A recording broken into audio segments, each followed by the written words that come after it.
how to double y'all's money as a barber. Haircut looks good, but you're sending your client home with no product. We're barbers looking out for barbers. Now imagine making a few extra $100 a week, but not from doing more haircuts, simply just styling your clients with a high quality product. For all you barbers, we're officially offering our matte clay at wholesale, where you're gonna be able to double your money. So if you're ready, head over to fadedculture.com.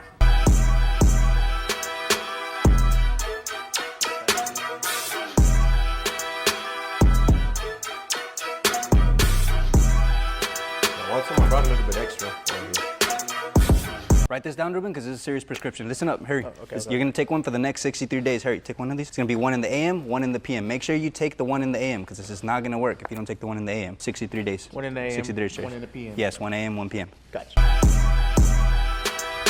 All right, so first thing that I'm gonna do is I'm establish my perimeter.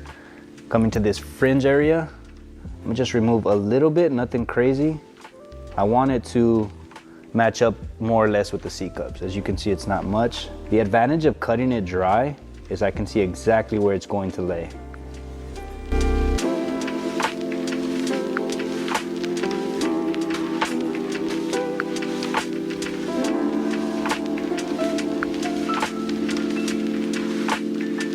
It's perfect. Now it lines up with the C-cup. Go ahead and soak everything. I wonder if, like, at that point we can have Tosh.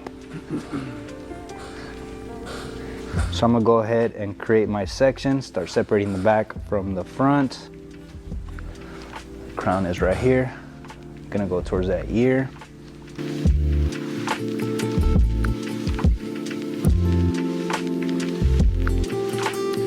Go ahead and repeat that to the other side. Again, make sure that you have those kinetics printed out. Make sure that you already ran through all of the theory so you understand a lot of what's going on. The printables that it takes to get cleaner sections, like tension. Okay, so right here in the back, combing it all down, I'm gonna establish where I want my fade to end, which is right here where the occipital bone's at.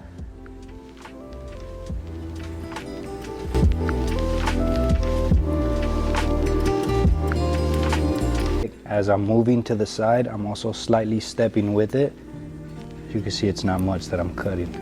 All right, so now I'm gonna go ahead and separate the sides from the top.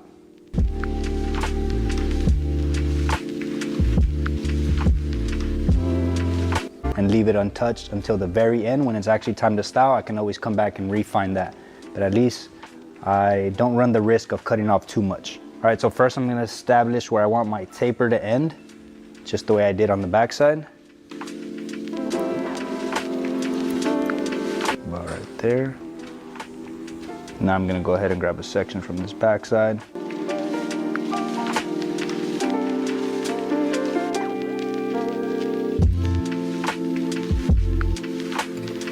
You can see right here, this is my guide. I have my guide back here. It's a little bit what I'm just connecting.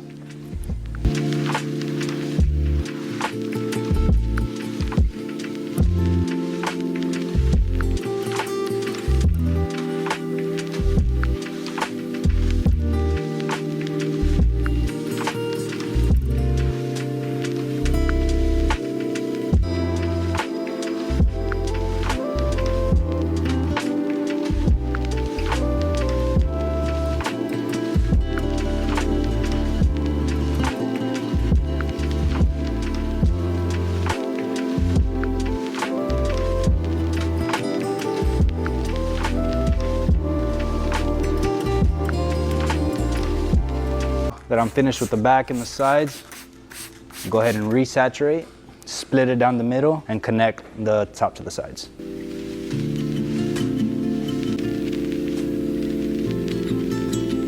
see the guide right there.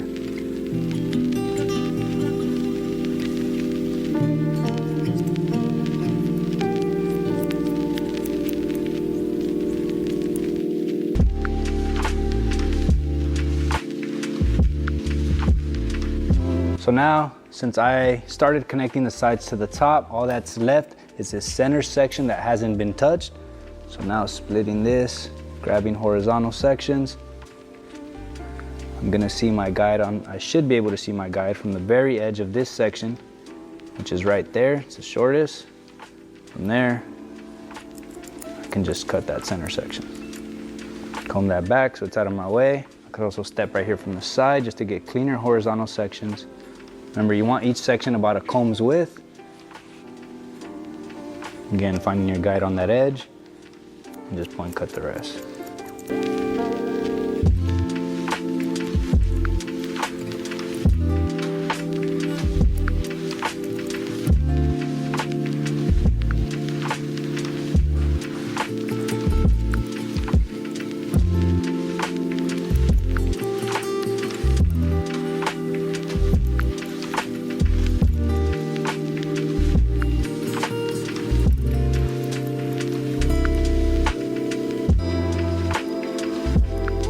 Right now it's time for me to dry all of it and then begin my clipper work.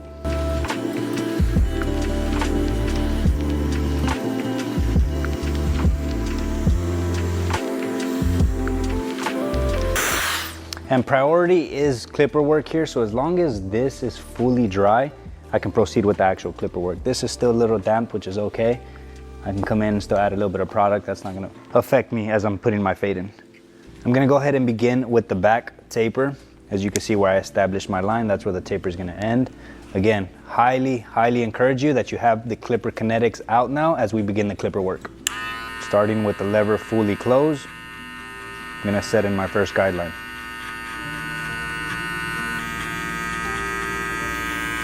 Pressure is a kinetic. Make sure you keep that one in mind. My pressure is very soft here. As I proceed with the fade, now opening up the lever, I'm gonna use a little bit of clipper tilt. Flaring up in that oval motion as we hit the top of this guideline. Now continuing the process, I got my one guard, lever fully open.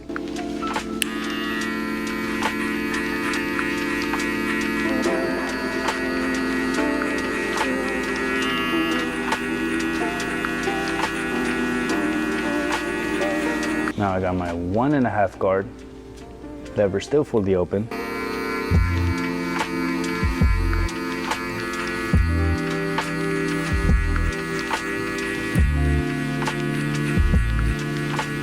Again, now that I've approached where I want my fade to end, I'm gonna use a little bit of clipper over comb to remove a little bit of that length that's left.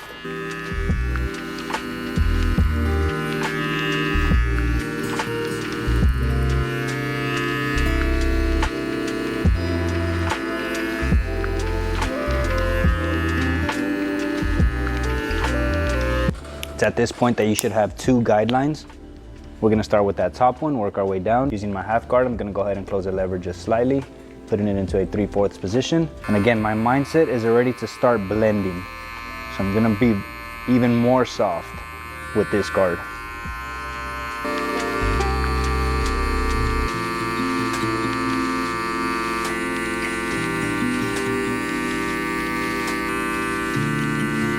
I'm gonna continue this process, leaving the lever in that 3/4 position, but now having my one guard.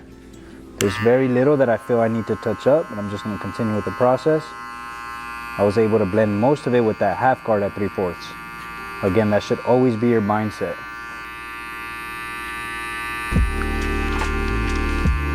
And finally, for that final line, starting with my lever fully closed.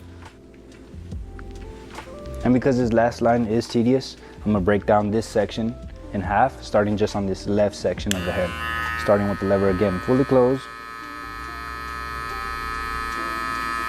Again, now my clipper tilt is changing. My pressure is changing. Now halfway.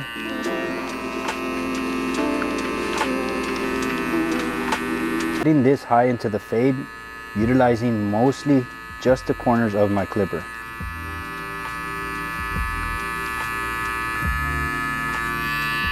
Now I'm going to continue focusing on this right side of the head, continuing that same process with the lever fully closed.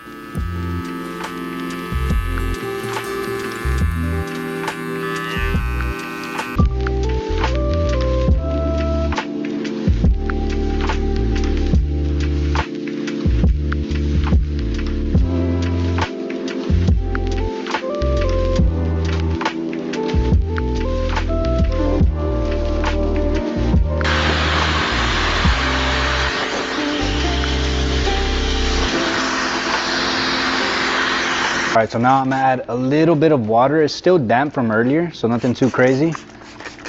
And then just so it allows me to work the clay all the way down into the grain, so that way we just don't slap the product on top. That's just gonna weigh the hair down as the day goes on.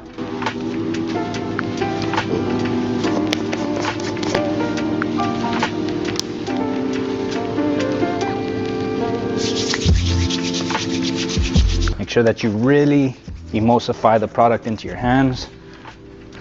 You don't want no clumps of product in your hands, and then you can work it all the way down from the grain up.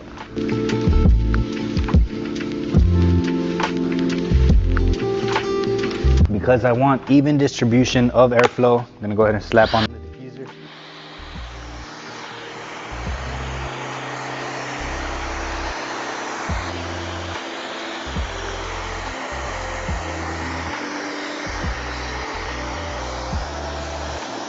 Now that I have the product in here, I can now step back. This is where you need to view your client off the mirror just to get a different perspective, a different angle, a different view, and clean up any stray hairs or any touch-up that you might still need to do on the fade.